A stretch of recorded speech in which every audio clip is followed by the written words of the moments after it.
ये कल्पेश भाई है ना, कल्पेश भाई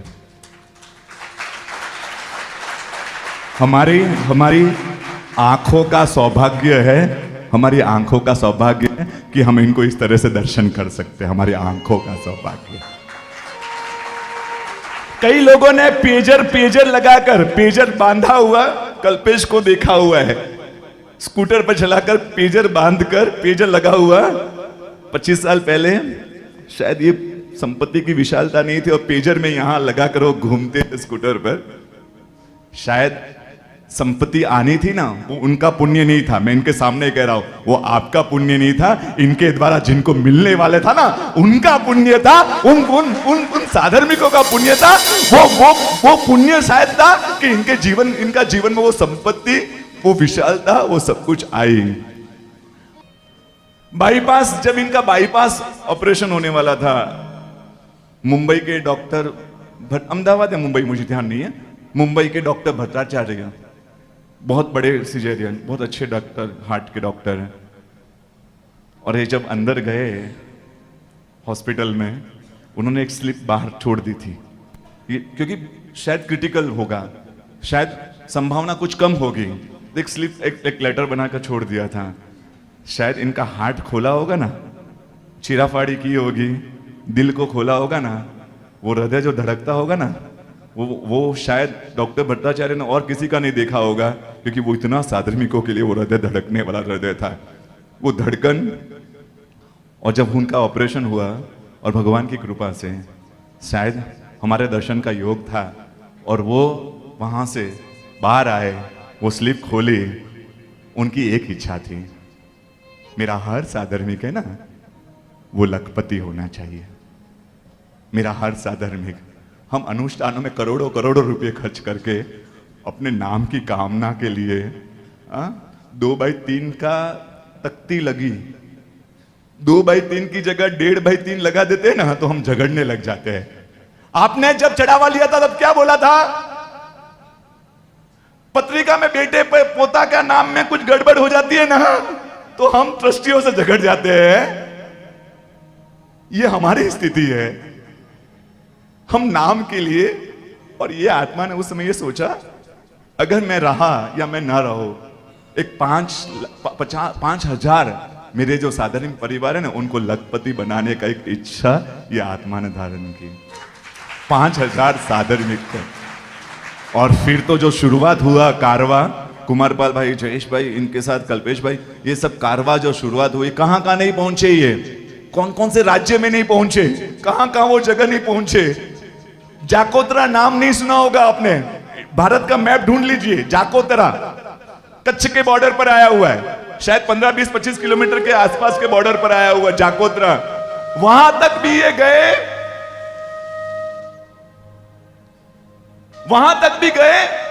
वहां एक 90 साल की माजी रहती है, वहां तक जाकर उनको वो 1 लाख का पैकेट उनकी भक्ति करने के लिए जाकोत्रा तक गए, वो जाकोत्रा तक। और वहां जाकर वो पैकेट दिया, उन्होंने उनको पहचान लिया कि कुमारपाल भाई, कल्पेश भाई, बोले पहचाना कैसे आपने? 2001 में भी जब तकलीफ आई थी ना, तो आप लोग ही आए हो, और 2012 में भी जब हुआ तकलीफ, तो आप ही आए हो। भारत के नक्शे में जाकोत्रा है कि नहीं है हमें भी नहीं मालूम, लेकिन आपके हृदय में जाकोत्रा है, आपके हृदय में हमारा गांव है, हम साधर्मिक है। एक 90 साल के उम्र के एक माजी के ये शब्द ऐसे घर घर में गए, जहां कुछ दिनों के बाद शादी होने वाली थी, और शादी होने वाले घर में शादी किस तरह होगी वो भी नहीं मालूम था। ये गए वहां पर, और जब उनके हाथ में वो 1 लाख का पैकेट आता है ना, वो जो ठंडक होती है ना, वो कलेजे को मिलता है ना, उसके आप कल्पना नहीं कर सकते। वो बहन रोने लग गए। उनकी लड़की मंदिर गई होगी शायद, वो मंदिर से या आवाज देकर बुलाया उसकी लड़की को, इधर आओ। तुम बोलते ना भाई नहीं है, हमारा एक भाई होता तो शायद हमको संभालता। देखो भगवान ने तुम्हारे भाई को भेजा है, ये कल्पेश भाई हमारे भाई है, हमारे भाई है। और ये ऐसे कई घटनाएं, जब ये लखपति बनाने, एक साधर्मिक को लाख रुपए की जो ये बहुमान के साथ देने की, और बहुमान के साथ देने की, हाँ, प्रदर्शन करके नहीं देने की, शांति से जाने का उनके घर में, मालूम भी नहीं पड़े उस तरह से वो पैकेट उनके हाथ में देने लगा। अरे अपने साधर्मिक की स्थिति क्या है आप यकीन नहीं कर पाओगे। वॉचमैन है ना, वॉचमैन, वो जैन है और साधर्मिक है। वो वॉचमैन 14 के दिन अपने सेठ से रिक्वेस्ट करता है, या 14 है, आज मैं 9:30 बजे के बाद ड्यूटी पर आऊंगा तो चलेगा? क्योंकि लड़के की पगार सिर्फ 9,000 रुपये है, उसको 4,000 रुपये वो उसमें हेल्प मिलेगी परिवार को, क्योंकि श्राविका को तकलीफ है, दवाई का खर्चा तो मैं निकालूं। और वो अनानुपूर्व माला लेकर वो रात भर ड्यूटी देता है। ऐसे हमारे आप समझते हो ऐसा नहीं है। कई वॉचमैन गिरी भी अपने साधर्मिक करते हैं। व्हील चेयर चलाने वाले अपने श्राविका है, जिनका वर्षी तब चलता है और वो व्हील चेयर चलाते हैं। हम बहुत सुखी है ना, ये प्रभु का उपकार है। लेकिन हमारे प्रभु को मानने वाला वो भी कितना दुखी है। जिस सिद्धशिला में जहां हम बैठेंगे ना, उसका भी स्थान उसके बाजू में ही होगा। लेकिन आज उस परिस्थिति में सिद्ध जो हमारे साथ सिद्ध बनने वाला है, जो हमारा सिद्धशिला का साथी बनने वाला है, वो साथी आज किस तरह से, उसके बारे में हम सोचते ही नहीं। फिर तो 50 करोड़ की जो सोच थी वो 70 करोड़ तक पहुंची। कुमारपाल भाई कहते थे जानबूझकर, उनके लड़के 2 लड़के उनके, एक रेवत और एक कर्तव्य बड़ा। कर्तव्य को बुलाकर कुमारपाल भाई मजाक में कहते थे, तेरा बाप तो पागल हो गया है, तेरा बाप पिताजी को तो कुछ मालूम ही नहीं है क्या कर रहे धंधे में से इतना पैसा निकालते हैं कैसे। तुम्हें और कोई, मैं आपको सामने कह देता हूं, कोई 2,000-5,000 करोड़ की पार्टी नहीं है। जितना आप सोचते हो वैसा शायद संपत्ति भी नहीं है, लेकिन जो हृदय है ना, उसकी कल्पना आप नहीं कर सकते। वो कर्तव्य एक ही कह रहा है, अंकल, जो कुमारपाल भाई है, काका मालूम नहीं सब किसकी कृपा से, लेकिन मैं तो मानता हूं कि पापा का पुण्य था। हम तो क्या थे, पापा ने कमाया हुआ, पापा ने गद्दी लगाई, पापा ने सब कुछ संभाला बिजनेस, तो हम यहां तक है। पापा की इच्छा 60 करोड़ की थी, पापा की इच्छा 100 करोड़ की भी होती ना, तो 40 कर्तव्य कमा कर देता और पापा की इच्छा को पूरी करता। एक माँ बाप के प्रति के भावों को हमारे पापा चढ़ावा लेकर भी आ जाते हैं ना, चढ़ावे लेकर मंदिर में भाव आ जाए तो भी हम उनके साथ बातें करते हैं। आपको सोच समझ कर करना चाहिए था। हाँ, आप कुछ भी मंदिर में जाकर इस तरह से लेकर आ जाते हो, आप कुछ तो सोचो। हमारे शब्द अपने मम्मी पापा के लिए 2, 5, 10 हजार के चढ़ावे में भी हमारे शब्द ये होते हैं। और उनके बेटे के, क्योंकि कर्तव्य जब पैदा हुआ था ना, तब खुद कल्पेश भाई, शायद आंध्र प्रदेश में कुछ इस तरह का वातावरण हुआ था, बाढ़ आई है ऐसा कुछ था, ये जाने वाले थे और कर्तव्य का जन्म होने वाला था। तो उन्होंने कहा अपनी श्राविका, आज श्राविका को वंदन करता, वो धात्रिका बहन उनकी जो श्राविका है, सच में बोलो ना, श्राविका है ना, श्राविका वो अनसंग हीरो होते हैं। इनकी श्राविका शायद आपके पास में बैठी हुई होगी ना, आप जान ही नहीं पाओगे। आज इनकी श्राविका को पूछो, कुमारपाल भाई कल्पेश भाई पहली बार कहां घुमाने लेकर गए थे, आखिरी बार कहां घुमाने के लिए लेकर गए, वो बोलेंगे पहली बार कहां लेकर गए थे वो पूछो, आखिरी बार बाद में पूछना। अपनी जिंदगी जो शासन को दे रहे हैं। आज हमारा सौभाग्य, ये जयेश भाई के श्राविका शादी की थी ना, एंगेजमेंट, तो ये जयेश भाई ने उनसे बात करके की थी कि मेरा घर है ना वो धर्मशाला और भोजनशाला है। मेरा घर धर्मशाला और भोजनशाला जैसा है। कितने भी साधर्मिक आएंगे वह पढ़ने के लिए, और कई साधर्मिक रहने के लिए आएगा, तू उसकी मैनेजर बन सकती है तो मेरे साथ शादी कर, मेरे साथ शादी कर। और उनकी श्राविका, ये श्राविका कैसे होती मालूम? इनकी श्राविका, वो भगत सिंह है ना, चंद्रशेखर आजाद को हमेशा कहते थे तू शादी कर, तू शादी कर।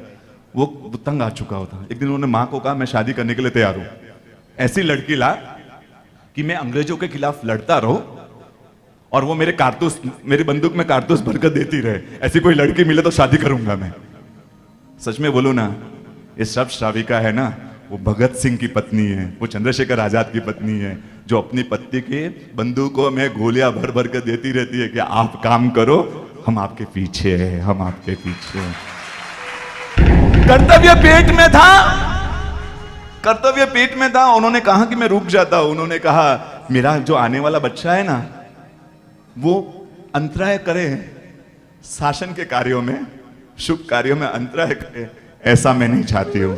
आप आपका कार्य देखिए, उसके बाद जो होगा मैं संभाल लूंगी। डिलीवरी का टाइम है। और कहते हैं ये गए 16 दिन के बाद कर्तव्य का मुंह देखा था उन्होंने। 16 दिन के बाद, 16 दिन के बाद वो महात्मा के पास गए, भून मानु सूर्य महासाब के पास बात हुई। भून मानु सूर्य महासाब ने कहा क्या समर्पण है, क्या कर्तव्य, आपने अपना कर्तव्य पहला बजाया फिर परिवार को देखा, इसलिए उनका नाम कर्तव्य रखा है, इसलिए कर्तव्य उनका नाम। दूसरे लड़के का नाम गिरनार तीर्थ पर रेवत, गिरनार का दूसरा नाम रेवत गिरी, तो रेवत पर है। ऐसे सुंदर सुंदर आत्मा हमारे शासन, हमारा सौभाग्य है ये जयेश भाई, कल्पेश भाई को हम इस तरह से देख पाते हैं। प्रकाश भाई नडियाद वाले क्या सेवा करते हैं। हम तो मंदिर में जाकर, शंखेश्वर में जाकर अपने भावों के कारण वहां अर्पण करके आ जाते हैं, अष्टप्रकारी पूजा का सामान अर्पण करके। वहां ढगले हो गए थे, ढगले, उसकी व्यवस्था किस तरह से करनी, हमारा तो बस श्रद्धा का विषय, कोई विवेक तो होता नहीं है कि हमें कहां कितना अर्पण करना, कहां जरूरत है वहां अर्पण करना। विवेक के बिना की हमारी जिंदगी, वहां अर्पण करते गए इतना ढगला हो गया, कौन संभाले। और ये प्रकाश भाई इनकी टीम ने वो सबको सेट किया, एक एक पैकेट बनाए व्यवस्थित, और हर एक पैकेट जहां जिन मंदिर में जरूरत हो वो सामग्री, वो ट्रकों में भर भर कर जहां जिन मंदिर में वो सामग्री पहुंचाए। ये होते हैं। सच बोलूं, शासन के कई कार्यों की हमें एंगल ही नहीं है क्या करने। 50 लोग चद्दर देने जाते हैं रात को, हम भी चद्दर देने चले जाते हैं। रात को शॉल देने वाले 50 पहले से ही है, हम नेक्स्ट हो जाते हैं। ऐसा मत करो, जहां 400 लोग की जरूरत है वहां 4 लोग भी नहीं है शासन में, और जहां 4 लोगों की जरूरत वहां 400 लोग है। कुछ विवेक के साथ कि हमें क्या करना है, किस तरह से शासन को संभालना है। शासनम जिन शासनम, शासनम